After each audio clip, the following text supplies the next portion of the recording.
नमस्कार and welcome you to वर्ल्डोपीडिया। दोस्तों, पूरे दुनिया की निगाहें थी कि जो भारत में G20 होने वाला है वो G20 में क्या जो कम्युनिके है वो आएगा कि नहीं, जो डिक्लेरेशन है उस पर साइन होगा कि नहीं, और इंडिया का जो G20 है वो सक्सेसफुल हो भी पाएगा कि नहीं, क्योंकि जो शी जिनपिंग है और व्लादिमीर पुतिन है वो दोनों आ नहीं रहे थे। लेकिन भारत ने सबको गलत साबित कर दिया है और जो इंडिया है वहाँ पे जो G20 का डिक्लेरेशन है उस पर पूरी 100% सहमति बनी। उसके साथ साथ जो इतिहास रचा गया पूरे अफ्रीकन यूनियन को G20 का एक पार्ट बना के, तो भारत का जो G20 था वो तो हिस्टोरिक था ही, लेकिन जो सबसे बड़ी जो बिग डील थी वो है कि यूरोपियन यूनियन, मिडिल ईस्ट और इंडिया में जो के बीच में जो मिडिल ईस्टर्न इकोनॉमिक कॉरिडोर बनने वाला है। ये देख सकते हैं आप कि India Middle East Europe economic corridor. तो ये जो कॉरिडोर है वो इंडिया, मिडिल ईस्ट और यूरोप के बीच में बनेगा और अमेरिका इसको पूरी तरीके से सपोर्ट कराए। ये देख सकते हैं आप प्रेसिडेंट बाइडेन का जो ट्वीट है कि I am proud to announce that the US, India, Saudi Arabia, UAE, France, Germany, Italy and the European Union finalized historic agreement for a new India, Middle East, Europe economic corridor.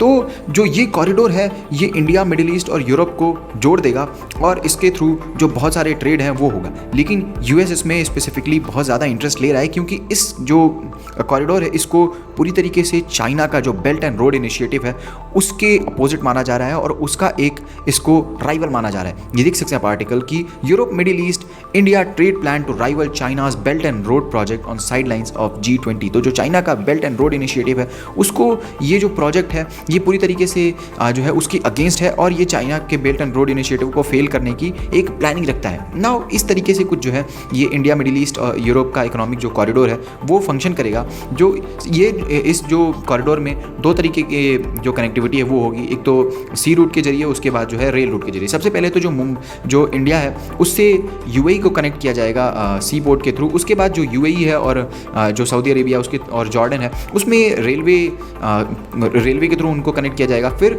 जो Jordan है वहाँ से Greece तक की एक port connectivity होगी और फिर ग्रीस से जो पूरे यूरोप है उसमें जो है रेल लिंक के थ्रू इस जो इकोनॉमिक कॉरिडोर है उसको कनेक्ट किया जाएगा। और इसका फ़ायदा ये होगा कि जो इंडिया है वो डायरेक्टली यूरोप से कनेक्ट होगा और भविष्य में जब इंडिया को कोई भी जो है सामान भेजना होगा यूरोप में तो इंडिया उसको आसानी से कर सकता है। और ना सिर्फ इंडिया बल्कि उसके आसपास के जो और भी बहुत सारी कंट्रीज है, जैसे कि प्राइमरली मान सकते हैं आप साउथ अफ्रीका में बांग्लादेश हो गया, साउथ एशिया में बांग्लादेश हो गया और श्रीलंका हो गया, तो ये कंट्रीज़ भी इसका इस्तेमाल कर सकती हैं ना। इससे जो चाइना पाकिस्तान इकोनॉमिक कॉरिडोर का भी जो एक रेलेवेंस है वो भी बहुत ज़्यादा कम हो जाएगी। ईरान को ऑब्वियसली इससे थोड़ा बहुत नुकसान होगा, क्योंकि जो इंडिया है वो ईरान पर डिपेंडेंसी इंडिया की कम हो जाएगी थोड़ी सी, लेकिन ओवरऑल इंडिया के लिए एक बहुत ही ज़्यादा बेनिफिशियल चीज़ है। और सबसे इंपॉर्टेंट बात है कि अमेरिका इस पर बहुत ही विशेष ध्यान दे रहा है। व्हाइट हाउस ने पूरा एक बाकायदा पेपर रिलीज़ किया है, ये देख सकते हैं आप, द व्हाइट हाउस है, उसने ये प्रेस रिलीज़ करके बताया कि जो memorandum of understanding on the principles of an India, Middle East, Europe economic corridor, और इसमें व्हाइट हाउस ने पूरा बताया है कि किस तरीके से जो है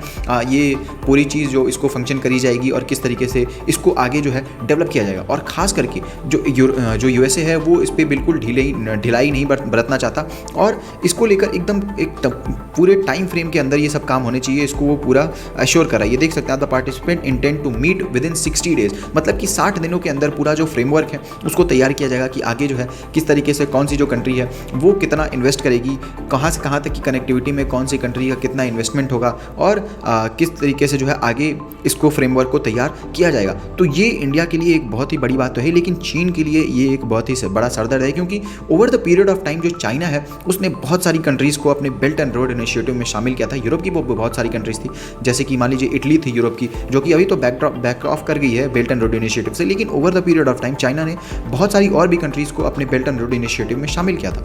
और ये यूएसए के साथ साथ जो इंडिया है उसके लिए भी एक बड़ा सरदर्द था, क्योंकि चाइना जो है बहुत सारी कंट्रीज़ में बहुत ज़्यादा इन्वेस्टमेंट करता था और उसके बदले में अगर वो कंट्रीज़ वो पेमेंट नहीं कर पाती थी तो जो चाइना है वो उनके स्ट्रेटेजिक पोर्ट वगैरह जो है वो ले लेता था और इससे जो है इंडिया के इंटरेस्ट को भी बहुत ज़्यादा हर्ट होता था। जैसे कि चाइना ने श्रीलंका का हम्बनटोटा पोर्ट ले लिया था और जो चाइना का बेल्ट एंड रोड इनिशिएटिव वो अपने उतना अच्छा परफॉर्म कर भी नहीं रहा है। जैसे कि ये देख सकते हैं आर्टिकल कि China spend twice as much as US on the overseas development but its belt and road initiative is losing momentum. तो जो चाइना का बेल्ट एंड रोड इनिशिएटिव है वो उतना अच्छा परफॉर्म नहीं कर रहा। हालांकि ये पहला ऐसा कॉरिडोर नहीं है जो कि इंडिया यूरोप के साथ बनाने जा रहा है। इससे पहले इंडिया जो है वो रशिया के साथ ऐसा कॉरिडोर बनाने का सोचा है और इंटरनेशनल नॉर्थ साउथ जो ट्रांसपोर्ट कॉरिडोर है वो, लेकिन ये प्राइमरली जो है इंडिया को रशिया से ही जोड़ेगा ईरान के थ्रू।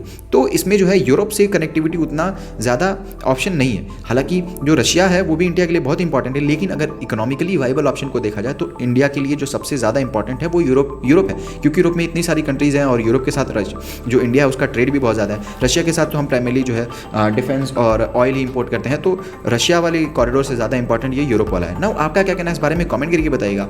हमारे चैनल को सब्सक्राइब करना मत भूलिएगा और मिलते हैं आपसे अगली वीडियो में। तब तक के लिए जय हिंद, जय भारत।